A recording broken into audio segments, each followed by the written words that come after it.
morning everyone. Welcome to our workshop on finding your voice, how to tell your story. I'm Dorothy Henderson. I'm one of a team of Esperance-based creatives that's helping the Esperance Community Arts deliver their Digital Creation Hub project, which is aimed at enabling you to upload your stories onto digital media. So in order to do that, my job is to encourage you to write your own story or tell your own story. So before you put pen to paper, you need some fundamental things, writing tools, pens, pencils, whatever you like to use. I'm going through a bit of a thing at the moment where I'm liking to use a fountain pen, but pens and pencils, whatever your preferred writing instrument is. If you're going to use a pencil though, you need to remember to have a rubber and a sharpener. So whatever you use, water. Even writers need to be hydrated, so if you don't want to be getting up and down when you're writing, have some water on hand, some nibbles. I don't have any here with me at the moment, but if you have food on hand, you don't need to go backwards and forwards to the fridge, so you can spend more time writing. You need to be comfortable, so where are you going to write? You're intending to sit there for a while and get some stuff on paper, so you need to be comfortable. You don't want to be getting up and down. So do you want to sit on the floor? Do you need a cushion? Are you going to use your laptop? Do you need it plugged in? Does it need to be charged before you start? You don't want to be getting up and plugging things in and out. So get yourself organised with all your tools. Make sure you're in a nice inspiring place, maybe with some plants or music, if that works for you. I'm going through a bit of a Bob Marley waifs thing at the moment, and Ironbark is my favourite writing music at the moment because it tells sort of stories and wind and weather and standing tall, which seems to be the kind of genre I'm writing about at the moment, people and their trials and tribulations. So that works for me. Access to internet, if you're going to be doing any research while you're writing, it's good to have your internet ready to go, so your mobile stick charged or your NBN working and all ready to go, so you don't have to get up and down and fiddle with that either. So a good connection might be important or it might not. If, like me, you start off with pen and paper and come back to that later, just have your pen and paper and a comfortable, inspiring place to work. And then a purpose. It's not essential, but it really helps to have a purpose when you're writing. So that purpose may be writing for your family or friends, or just for future record for everybody. And I have a little extract I'd like to read about purpose, writing and purpose. One is from a book of poetry called The Sun and Her Flowers by Rupi Kaur, and it's just a 2-line little thinking about why we write. I am the product of all the ancestors getting together and deciding these stories need to be told. So it may just be a feeling that you need to tell the stories for no reason other than you need to tell the stories. But on a more, perhaps more influential level, or a level that I feel like all of your stories are important, is for history and for your families. And When the Pelican Laughed by Alice Nannup is a beautiful story of a member of the stolen generation and her life as an Indigenous child taken away from her family and basically used as a slave most of her life. It's both an uplifting and distressing book, and I just love it. But right at the end, on page 217, she has a little bit about the importance of writing your story. So I'm going to read it to you. It only takes a minute, but it's a lovely reason for writing. I know my kids worry about my health, but I always say to them, don't worry, I'm like a rubber ball. I'll always bounce back. I think writing this book has been really good for me, like medicine of a different kind. In many ways, it has given me a new lease of life, and I think it's been important to get all my stories down into the one book. That way, my family and their family and their family and so on will always have them. Mainly, these are the stories of my single life and just how hard I had to work in my day. Over the years, I've been told by that many people that I've got so much to talk about and I should never let it go to waste. See, when I go, the stories go with me and then nobody benefits by it. I've told my family some of these stories, but when they see them all together in one place, I think they'll be surprised. There are things I've told that will make them sad too, but I had to tell those things because they're the truth. And part of doing this is the hope that all people, young, old, black, white, will read this book and see how life was for people in my time. In her book, she documents so much of the stuff that's now been the source of royal commissions and societal change that she just couldn't have imagined when she was enduring it. But books like that are really important for their family history and for our history as a nation. So what you may think is not important may turn out to be actually really important in the future. So that's just a bit of a ramble about who you're writing for. So all of our stories are important.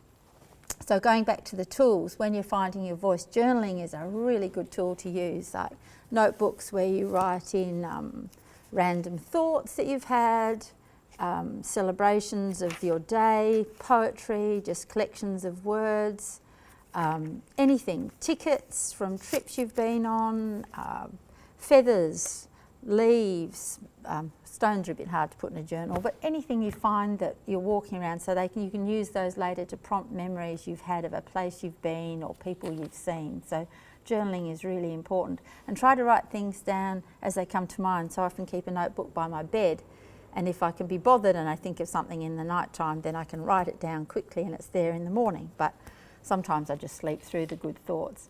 And perhaps the most important tool for any writer is the use of the questions. So the who questions, who are the characters in your story, who was there, who are you, just the who.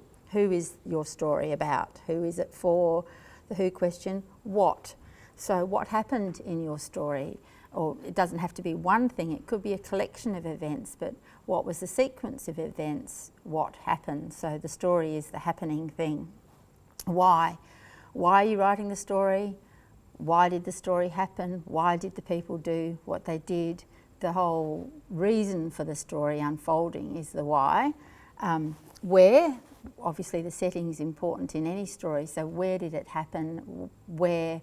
And that could also include the timing, so that's the when story. When did it happen? So the where and when are very important in creating the sense of place that we need for a good story. So, and then the thing is the how. How did it happen? How did it unfold? And that can be as tiny a detail as how somebody walked or how a word was said. In our next workshop we're going to work on adding the colour, so we won't go into the detail of describing stuff now because that's for future, but the how, you need to write down how things happened.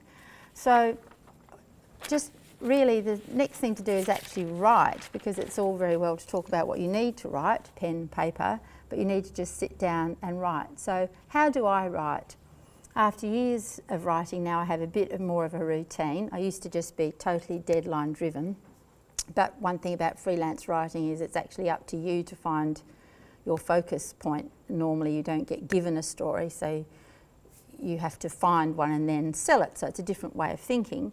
So my routine now is to procrastinate and think about things a lot, but don't actually do anything for a while and think. And then I write things in my mind, so often I'll just sit there and try and work out how the story should be, but just in my mind.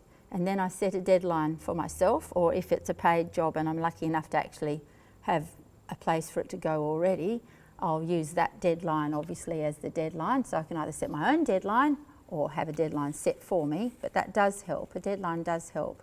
Even if it's just, I am going to write this by tomorrow, then you have got something to strive towards. So we're all deadline driven, unfortunately. And research. So while I'm still thinking and procrastinating, that's often the time that I'll do research. I'll get on the internet and look up a place that I've been that I want to write about in case I've forgotten about it.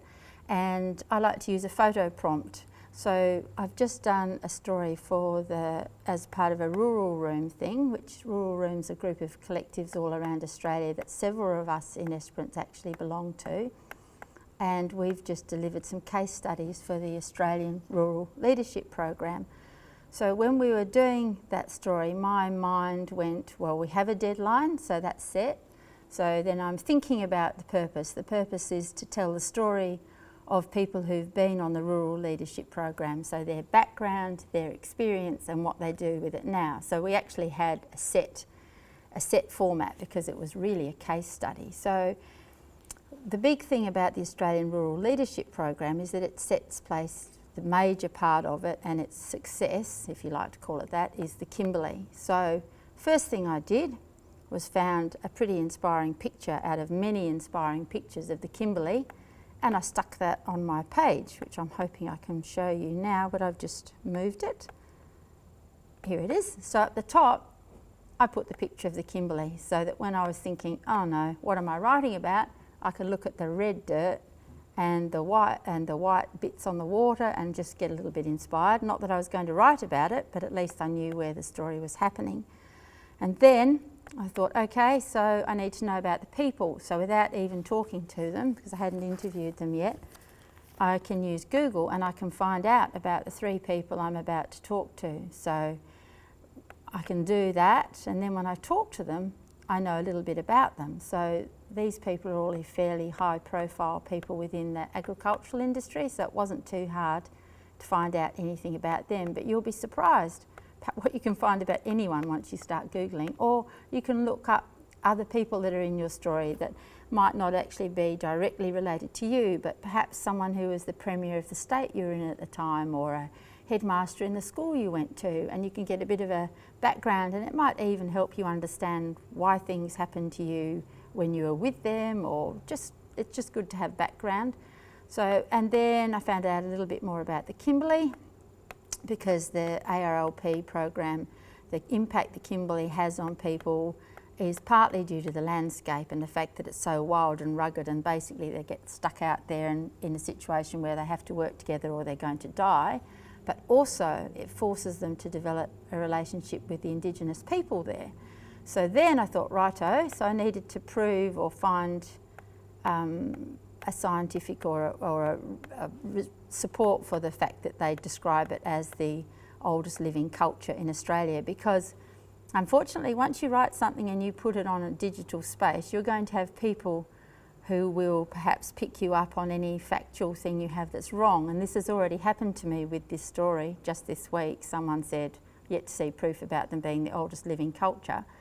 And I was able to say, well, actually, I referred to this when I wrote that. So this may be wrong, but I had a reason for saying that. So DNA confirmed Aboriginal Australians as one of the oldest living culture. In fact, this thing says it is the oldest living culture. But there you go, silly thing to have to think about, but we were dealing with digital media and a lot of people who know better than you, even though they may not. So after doing all of that, then I answered the who, why, where and what questions.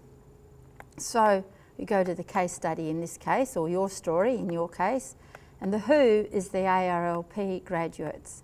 So every year a new intake of around 30 people engages in what's described as a series of unique, immersive experiences delivered in real-world contexts to develop adaptive skills to confidently overcome future challenges and act for the greater good of rural and regional Australia.